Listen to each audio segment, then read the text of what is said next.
Hello everyone, this is Teoh here again. Today has been quite a tiring day. I'm dressed up in my formal outfit, but I'm here again to share with you some insights. I call this the knowledge sharing session, where I'll be sharing some of my own experiences with you in terms of getting young people to actually commit themselves to participate in your projects, in your campaigns, in the lead up to your event, just anything at all. How do we excite the young people from my experience, and more importantly, how do we make sure that they keep to their promises that they will indeed come to your event? Now, based on an industry average or a general perception, out of a 100% group of young people whom you reach out, expect dropouts of 20 to 30%. If you're really lucky, the number could just grow bigger because youths are just so occupied with so many commitments, studies, relationships, job applications, exams, that sometimes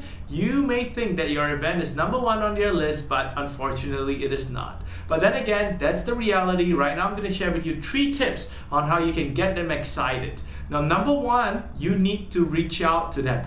We understand social media, Facebook, Twitter, YouTube, blogs, they work their magic, but nothing beats a personal human touch. So what you really need to do here is basically, if you really want to see your event succeed, go down to the ground. If you're in a university, arrange with the university student affairs office, student council, get a booth at their canteen, at their walkway, and start promoting your event. Pass out brochures, pass out flyers, get them excited, explain to them.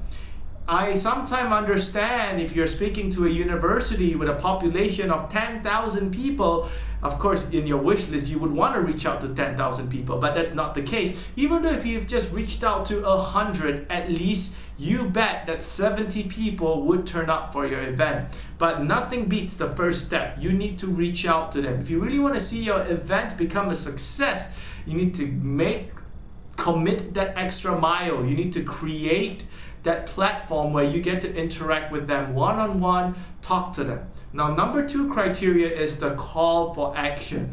Very much in most Asian culture and also in Western culture, as I've studied in New Zealand before, people, especially students, tend to avoid you if they see you're distributing flyers, if they see you're getting them to sign up for something. It's fine, because as human beings, we are resistant towards change. But what you really want to do here is, when you get them excited, at that brink of the moment, sign them up. Get their emails, get their contact details, anything or any form that would allow you to keep in touch with them. Don't spam them, of course. Always give them the availability to untick or unsubscribe to you in the future. But what you want to do right now is give them that action button. Once you've got them excited, once you've got them to be aware, to be interested in your event or your project, get them to register your email. You would have collected their database. That is the call for action. And then follow-up is very important, which is the 3rd point. All right. First, remember, let's recap. First, it's about having that one-to-one conversation. Nothing beats face-to-face. You have to go down to the ground in today's day, unless you have a hologram of yourself. I doubt that would work as well. Number 2, a call to action. Pretty much getting them to subscribe to you, getting them to fill up their names with you, so that you the least you could have is some contact person, a contact detail. The final form of tactic here would be just to follow up. And the best thing is, if your event is happening, say Friday, make sure you follow up on the Monday, the Wednesday. That's about it. Remind them what's going on. Email them. Talk to them about the event. All right, so this is how you're going to make sure that you get the whole group of very energetic, very passionate young people who would obviously have many things in their mind to be reminded and to commit themselves to support your cause. The mother of all tactics is you gotta make sure that your cause is appealing to them, that your project does somewhat create that interest among them, or else you would have lost the first battle.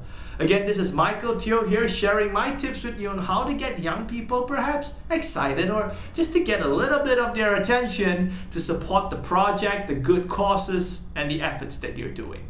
Thank you everyone, and I'll catch you again soon in another knowledge sharing session.